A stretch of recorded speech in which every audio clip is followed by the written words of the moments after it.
Creo que si alguien me hubiese advertido de todo esto antes, la verdad que hubiese llevado el proceso migratorio con muchísimo menos estrés, lo hubiese hecho en menos tiempo y estoy segurísima además de que hubiese gastado menos dinero.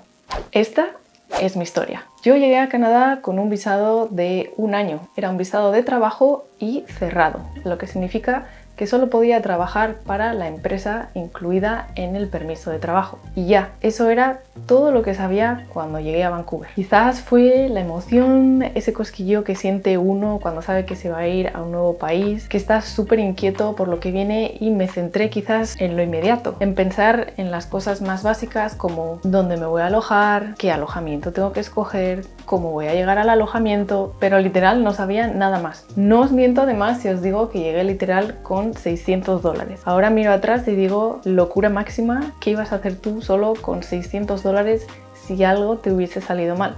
Que por cierto, entre tú y yo, confieso de que hice todo mal a la hora de buscar un alojamiento, pero esta es historia para otro momento. Gracias a Dios, había un angelito mirando por mí y me salió todo bien. Para cuando me di cuenta, además, en un abrir y cerrar de ojos, ya habían pasado 10 meses de los 12 que tenía de mi permiso de trabajo. Obviamente había estado súper ocupada, no solo trabajando, pero viviendo la experiencia canadiense, explorando nuevos lugares, nuevos destinos, nuevos restaurantes. 1 año puede parecer mucho tiempo, pero en realidad no lo es. Entonces cuando llegué a los 10 meses dije, no, yo no me quiero ir, quiero seguir teniendo esta experiencia y explorar más del país. Pero surprise, mis opciones eran súper limitadas. Esos últimos 2 meses de mi visado, la verdad que los recuerdo con mucho estrés.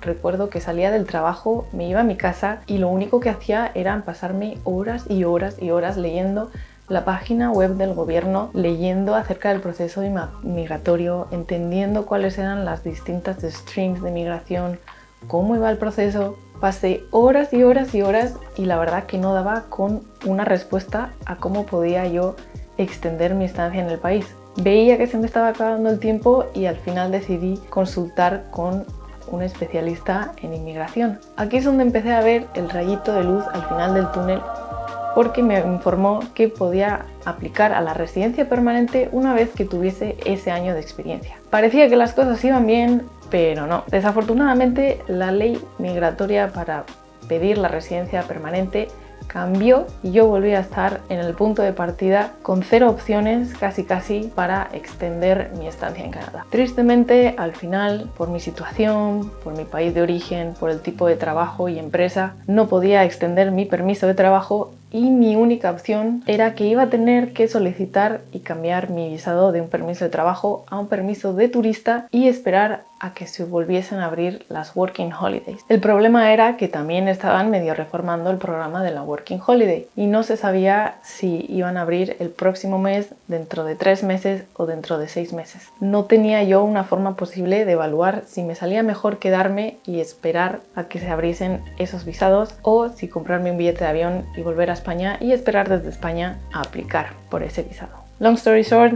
decidí quedarme, me decidí a arriesgarme y cruzar los dedos para que se abriese cuanto antes la solicitud de dichos visados. Tristemente me acabé gastando todos los ahorros que había conseguido durante ese año de trabajo. ¿Qué quiero que saquéis de todo esto?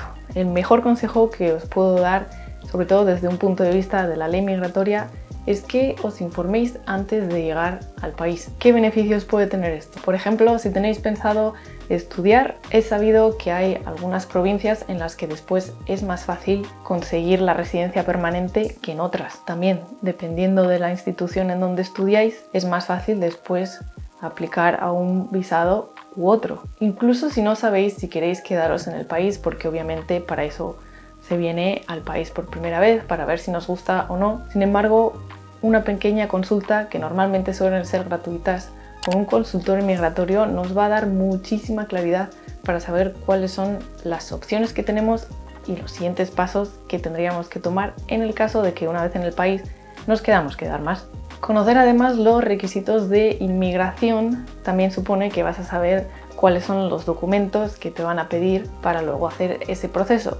Entonces, otra de las cosas relacionadas con cositas a saber antes de venirse a Canadá es que si ya sabes cuáles son las opciones que tienes de inmigración, ya sabes cuáles son los documentos que te van a pedir, vas a poder traerte la mayoría de estos documentos originales ya de tu país, de tal forma que el proceso luego va a ser muchísimo más fácil.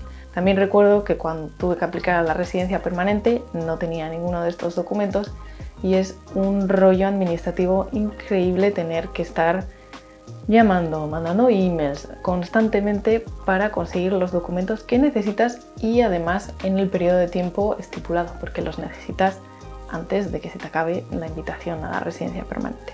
Eso por un lado. Si no podéis conseguir los documentos o algún documento, otra opción es que dejéis a algún familiar o a alguien con el que tengáis muchísima confianza, que le dejéis con un poder notarial, de tal forma que cuando estéis ya en el país y necesitáis algo más, esa persona con el poder notarial va a poder ir en vuestro nombre a recoger o a tramitar esos documentos que os van a pedir y vais a necesitar para los procesos migratorios. Y ahora que ya sabéis todo esto, a planear vuestra estancia y vuestra experiencia en Canadá. Please, no hagáis como yo. Si os ha gustado, like, subscribe y nos vemos en el próximo. Bye.